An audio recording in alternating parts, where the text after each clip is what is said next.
The 90s was a tumultuous time for many game developers as the advent of 3D completely upended the established way of doing things. But for Virgin Interactive employees Douglas Hare, Richard Hare, and Gary Priest, it was an opportunity to form their own studio focused on this exciting new era of 3D action games.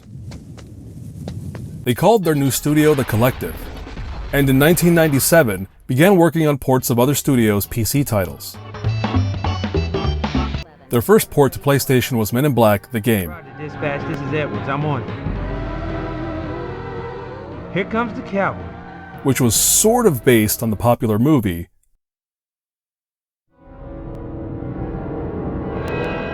but was mostly informed by the survival horror of Resident Evil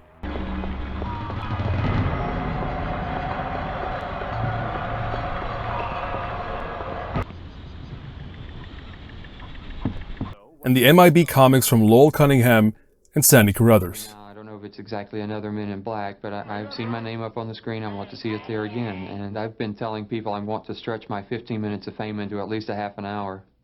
The studio grew and took on an additional PlayStation port project. Welcome to the game of life. This surprisingly fun 1998 adaptation of the popular board game focuses on giving players the complete tour of American capitalism, where the only way to win is to magically obtain mounds of cash Cash in your life tiles. that pave the way to happiness. Collect buku bucks. And the winner is... Congratulations, Yellow. You have won the game of life.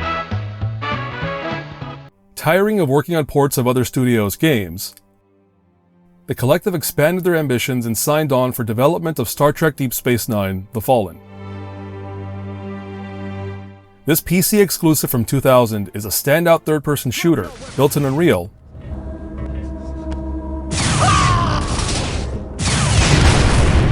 with a story featuring 3 different protagonists from one of the best Star Trek TV shows ever made. Following the success of The Fallen, the Collective set their sights on the new generation of consoles, eventually shipping Buffy the Vampire Slayer for Xbox in 2002. They debuted their impressive new Slayer engine, which allowed the Collective to further refine the action-adventure gameplay that would become their signature through the 2000s. Hold that pose, sweetheart.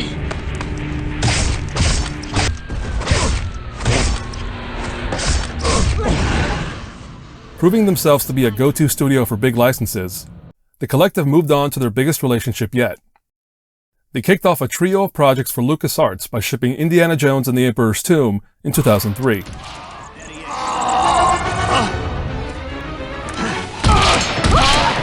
They took this one back to the early days of indie by making a prequel to Temple of Doom.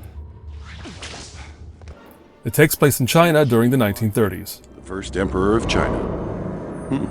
Looks pretty good, all things considered. The Collective and LucasArts continued with Wrath Unleashed from early 2004. The studio was given this one chance to create an original game, and they landed on a mashup of strategic wargaming and real-time brawling. Like a game of Tekken if you needed to pause between every fight to play a board game.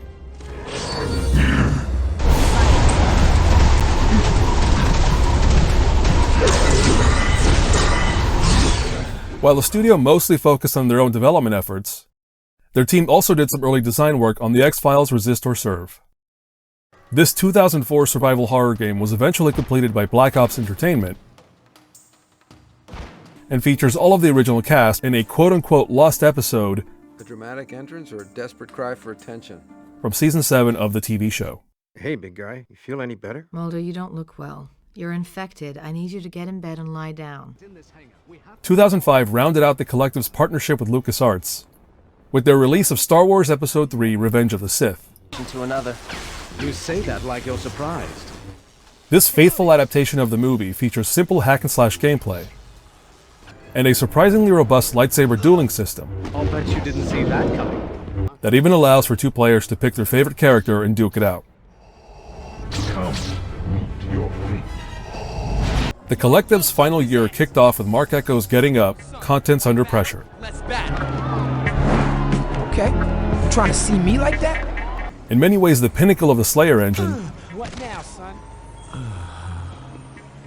the 2006 game leans into brawling and adds on a layer of popular fashion and graffiti artistry, following the trend of the era that saw myriad action games set in urban settings.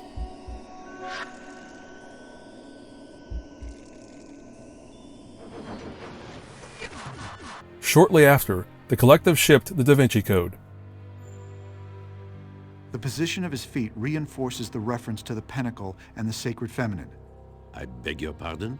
The game based on the mega-hit movie starring Tom Hanks, and mega-hit book from Dan Brown.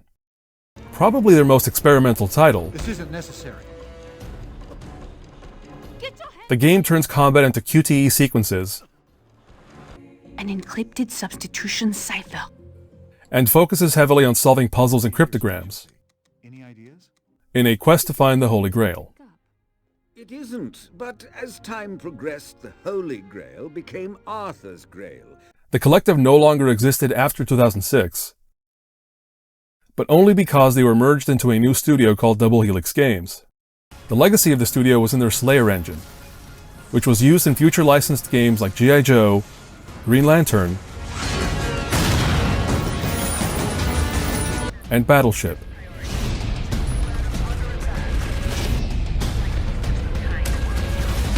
As well as their history of cancelled games that would have leveraged licenses such as Indiana Jones, again, Witchblade, Dirty Harry, and Dracula. They may not have been creating genre-defining works, Can't beat a drunk Cardassian. but the collective was never shy about pursuing a good license and making the most of it. That is a woman. Surprise, surprise.